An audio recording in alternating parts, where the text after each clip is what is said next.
Hi, Mel. My name's Anna. I just saw your stories and thought I'd send over a question that I've been having. My question is more about, well, I consider myself a very independent person and am definitely very disciplined in what I do. But that leads me to live a life that is very different from most of the people I surround myself with, I guess. So my question is more of how to really hone in on that discipline and keep living the life that you know you should be living, even when others don't understand it or just don't get why you're why you're doing it. Thanks. Anna, I love this question because you are making a mistake that every single one of us makes when we start to live a life that is truly aligned with what we want to be doing. Everybody that you are surrounded with right now has been on the road with you up until this point, but they have no idea what your day to day life is like moving forward because they're not living the same kind of life. And here's what I want you to understand. When this happens and you start to make very deliberate changes, whether it's in your health or maybe you've launched a business or you are just tired of kind of a gossipy social climbing circle of friends and now you're seeking deeper meaning in your life, you don't have to ditch those people. They can continue to be in your life and they will be part of the rest of your life. But they're never going to understand what you're going through because they don't live the day-to-day life that you're living. And a major mistake that I see people making is as we're making major changes, we turn to our existing friends and our family for counsel. And they have absolutely no idea what we're going through. So for example, there are very few people on the planet who actually understand what I do for a living. I can count them on one hand. When it comes to speaking on corporate stages, hosting a podcast, creating content for people like Starbucks and LinkedIn and Audible, to being an entrepreneur, to having the social media following, to having a marriage and a family, like very few people that understand the pressure I'm under, the impact that I'm making, the goals, the hopes, the dreams, the frustrations. My husband doesn't understand it. He's not in that world. My kids don't understand it. My friends don't understand it. If I want somebody to truly understand what my life looks like, I got to pick up the phone and call Jay Shetty or Jenna Kutcher or Trent Shelton, like somebody who is doing what I'm doing. And it goes for everything. Like I'm in the middle of menopause. I talked on the last, a couple episodes ago about this bread basket that I'm feeling on my waist and hormone stuff. I'm not going to go to a 28-year-old fitness freak in my family and ask them for advice about my stomach. They don't understand what I'm going through. And so I'm making this point because when it comes to people pleasing and when it comes to putting yourself first, the way that you continue to create discipline is twofold. You have to get super intentional about seeking out more people in your life, either through mastermind groups or following people on social media or attending like online classes or going to different events. You've got to find people who are up to what you're up to because they'll understand. They'll support you. And you have to stop seeking validation from the people that are already around you because that's not why you're doing this thing. And here's one more thing I want to tell you. Why do you care what they think? You already said you're independent. You already said you're putting yourself first. Why on earth would you seek validation or advice from somebody who you wouldn't trade lives with? Just stop asking people who are miserable or unqualified to validate your happiness, your life, your choices. You got to validate yourself by making decisions that work for you. Stop looking for validation from other people, particularly other people who don't even understand themselves or what you're doing. Because if they can't understand themselves, if they don't understand what you're even trying to do, there's no way in hell they're ever going to understand or endorse what you're doing. Instead, start looking to people who have made the changes that you want to make, who have the values that you want to make. Not only do they understand what it takes to make this change, but they also have the confidence and the track record and the experience to cheer you on. Well, we've covered a lot of ground, and I think you're starting to realize, wow, this people-pleasing thing isn't really about saying no. It's about self-awareness. It's about my ability to catch those moments where those uncomfortable feelings rise up and to tolerate them. It's about my ability to know that there are going to be times in my life where I'm going to be making decisions that people that I deeply love are going to be disappointed by, and I can make space for both.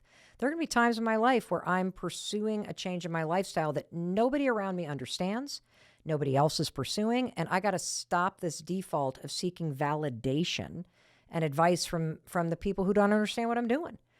And when you learn how to do that and start making decisions that really empower you in the long run, your life is going to change. It's going to be more meaningful. It's going to be richer, deeper. You're going to feel more agency and control in your life. And I know what you're thinking right now. I know here's what you're thinking. Mel, dear God, do I want this? But if I'm the kind of person that has never, ever, ever put myself first, how the heck do I even know when to do it? And let me tell you something. First, you have to go back to the beginning and become self-aware, and you have to get deliberate about defining the person you are becoming. Let's hear this final question from a listener to this podcast named Nella. Hi Mel, I am a big fan from Ireland. My name is Nella. I'm a singer-songwriter, and something that I definitely struggle with is with masking and, being afraid to show up as my true authentic self to all people at all times. Yeah, just any advice would be amazing on how to just get better at doing that and have the confidence to just be my authentic true self all the time. That would be great. Thank you. Nella, thank you first and foremost for your honesty. But I'm going to say something a little provocative. You kept saying the words true authentic self, authentic self, authentic self. And I want you to stop and ask yourself, do you even know who you are? Do you know what it means when you say, I am my true authentic self? And the reason why I'm asking you this question is because I don't think most people do. I think we want to be our authentic selves. Of course. But what does that even mean?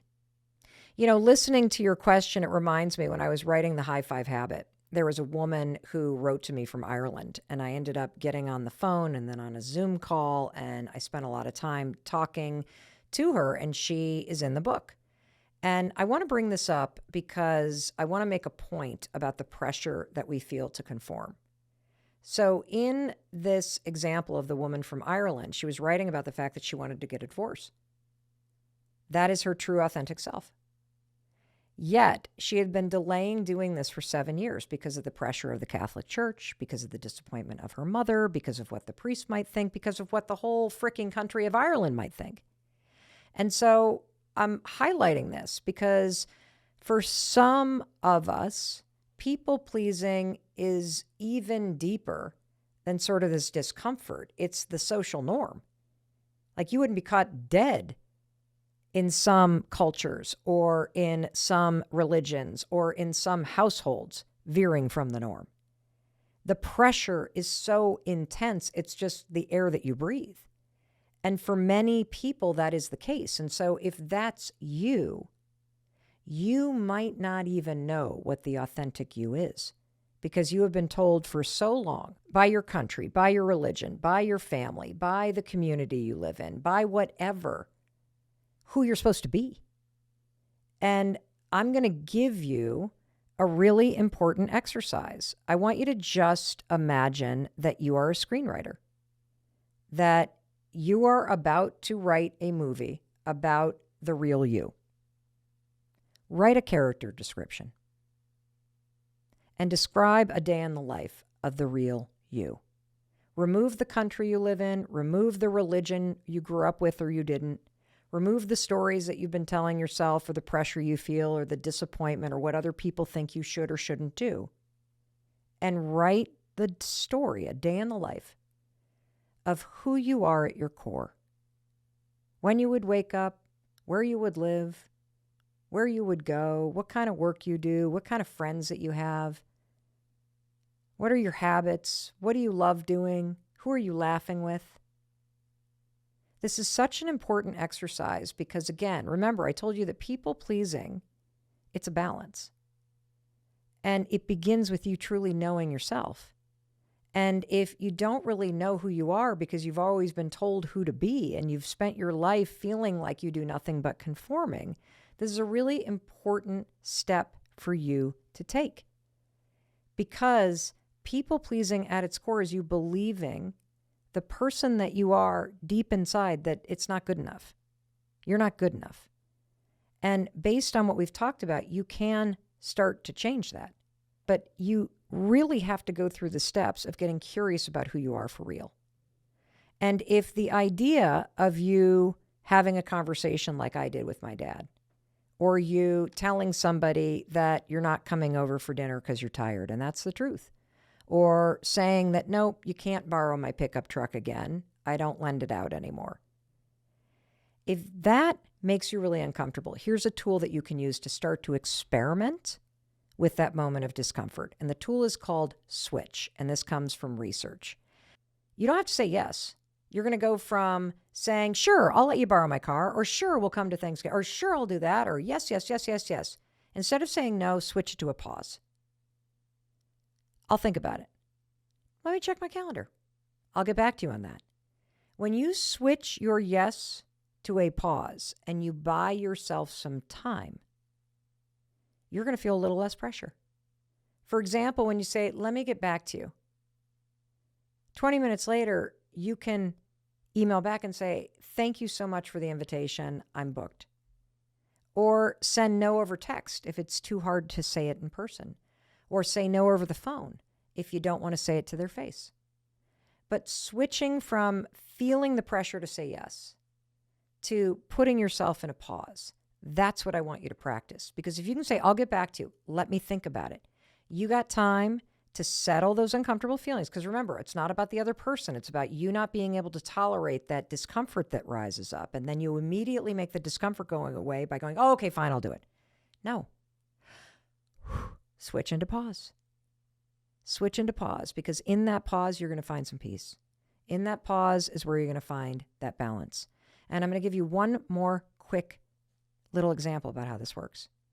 So last week, I was in Las Vegas, and we were on day 15 of a 16-day business trip. And we landed late, and we did a tech check because I was delivering a speech in the morning, and we were about to head up to the hotel. It was 8 o'clock at night, and I turned to my friends, and I'm like, we should probably get something to eat because we haven't eaten since lunch. I know it's late, and we're going to get up early, and then I'm going to have to race and do the speech, and then we're going to race to, and we're not have any food in our stomach. So we went straight to the steakhouse that was in the casino. We walk in there wearing sweats off an airplane. It is 8:30 at night. This place has a freaking DJ in the bar. People are thumping and bumping and glitters and sparkles everywhere. They seat us right away in the bar at a high top. The three of us order immediately because we were going to shovel down that food. I got the filet mignon and some mashed potatoes, and we got mocktails. And right above our head was this speaker that was like boom, boom, boom, boom, boom. Like we were, I mean, it was like 0 to 1,000 inside this place. I was not ready for this. I just wanted to get some protein in my stomach and get to bed because I had a speech to give and I was exhausted. So we're eating and we're kind of bopping and talking. And right when the steak comes, I hand her my credit card, signaling, bring me the check right away. I'm part of the Clean Play Club. Like, I am done. I have finished in probably 11 seconds flat. Melinda, who was at the table with us, she is done too. I look over at Amy.